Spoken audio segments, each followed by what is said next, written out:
Hello all, welcome back to easy life with Divya. వంట చేయడంలో basics కూడా తెలియని వాళ్ళు కూడా ఈజీగా చేసేయచ్చు ఈ రెసిపీని. ముందుగా ఒక పచ్చి మామిడికాయని తీసుకోండి.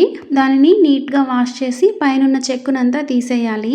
తర్వాత చిన్న చిన్న ముక్కలుగా ఈ సైజులో వీడియో చూపిస్తున్న సైజులో కట్ చేసుకొని పక్కన పెట్టుకోండి. ఇప్పుడు స్టవ్ మీద ప్యాన్ పెట్టి ప్యాన్లో ఆయిల్ వేసి హీట్ అయ్యాక ఒక 2 స్పూన్ల ధనియాలను, 1 స్పూన్ జీలకర్రను కూడా వేసి బాగా ఫ్రై చేసుకోవాలి. ఇవి బాగా ఫ్రై అయ్యాక మీ కారానికి తగ్గట్టు పచ్చిమిరపకాయలు లేదా ఎండుమిరపకాయలు ఏదైనా తీసుకోవచ్చు. ఇక్కడ నేను ఒక 10-12 పచ్చిమిరపకాయలు తీసుకుంటున్నాను. ఇక్కడ ఇదే మిరపకాయలు తీసుకోవాలని ఏం రూల్ లేదు. ఏ మిరపకాయలు తీసుకున్నా టేస్ట్ అయితే చాలా బాగుంటుంది. మిరపకాయలు కూడా ఫ్రై అయ్యాక నేను ఒక 2 టమాటాలను మీడియం సైజువి తీసుకుని చిన్న ముక్కలుగా కట్ చేసి వేసుకుంటున్నాను. టమాటా నచ్చని వాళ్ళు కూడా ఉంటారు, వాళ్ళైతే హ్యాపీగా స్కిప్ చేసేయచ్చు.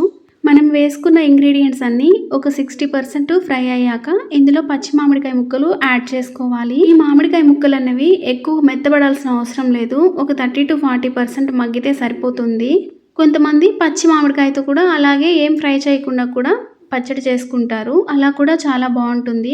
దీనిలో కాస్తంత పసుపును కూడా యాడ్ చేసుకొని బాగా ఫ్రై చేసుకుంటున్నాను.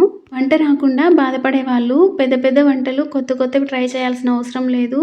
ఇలా మన పాతకాలం వంటల్ని చిన్న చిన్నగా ఒక్కొక్కటి ట్రై చేస్తే వీటిలో పర్ఫెక్ట్ అయిన తర్వాత కొత్త వంటలు నేర్చుకోవచ్చు. ఇక్కడ నేను ఫ్రై చేసుకున్న ఐటమ్స్ అన్నీ బాగా కూల్ అయ్యేదాకా వెయిట్ చేసి ఇప్పుడు మిక్సీ జార్లో యాడ్ చేసుకుంటున్నాను. మీ దగ్గర రోల్ అవైలబుల్లో ఉంటే రోట్లో వేసి దంచుకున్నారంటే కూడా ఈ పచ్చడి చాలా బాగుంటుంది. ఈ మిక్సీ జార్లోకి తగినంత రాళ్ళుప్పును కూడా యాడ్ చేసుకొని మిక్సీ పట్టుకున్నాను. పచ్చడిని డైరెక్ట్గా రైస్తో అయినా కలుపుకొని తినచ్చు, లేదా కావాలనుకున్న వాళ్ళు పోపు కూడా పెట్టుకోవచ్చు. మనం ఫ్రై చేసుకున్న అదే ప్యాన్లో కాస్తంత ఆయిల్ కూడా వేసి ఆయిల్ హీట్ అయ్యాక ఆవాలు, జీలకర్ర, పచ్చిశనగపప్పు, కరివేపాకు కూడా వేసి ఫ్రై చేసుకోవాలి. కొత్తిమీర ఫ్లేవర్ నచ్చిన వాళ్ళు లైట్గా కొత్తిమీరను కూడా యాడ్ చేసుకొని బాగా ఫ్రై చేసుకోండి.